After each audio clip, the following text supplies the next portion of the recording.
Pregunta 19. Dice así: una posible gráfica que pueden llegar a obtener un grupo de estudiantes al realizar una práctica de laboratorio sobre equilibrio térmico es.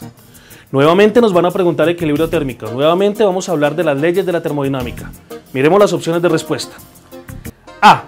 En la gráfica A observamos nosotros sobre el eje Y dos temperaturas diferentes, T1, T2, y sobre el eje X la variable tiempo. Un comportamiento para T1, un comportamiento para T2, lo mismo que observamos en la gráfica B. Y si revisamos las gráficas C y D, vamos a observar que también se plantean las mismas variables sobre el eje Y y las mismas variables sobre el eje X.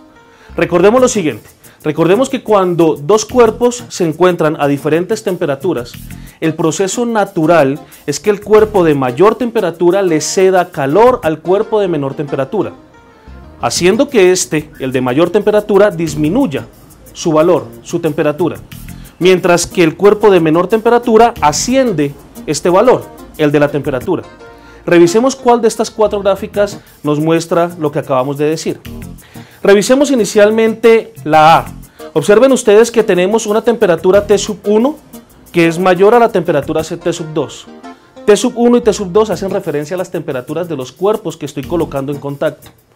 Tengo una temperatura T1 mayor que la temperatura T2.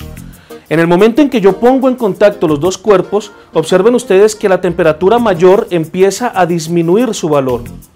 Y la temperatura del cuerpo, la temperatura menor, la temperatura del otro cuerpo, empieza a aumentar su valor. ¿Hasta cuándo? Hasta cuando llegan a un equilibrio. Ese equilibrio se va a denominar temperatura de equilibrio. La temperatura de equilibrio se encuentra entre la temperatura T1 y la temperatura T2, sin sobrepasar a la temperatura T1 y sin quedar por debajo de la temperatura T2. Observen entonces que la gráfica directa que nos muestra este equilibrio térmico es la gráfica A. El cuerpo 1, el de mayor temperatura, baja su valor cuando se pone en contacto con el cuerpo 2, aquel que se encuentra a menor temperatura, que sube hasta que llega a encontrarse en una temperatura de equilibrio. Respuesta correcta, la A.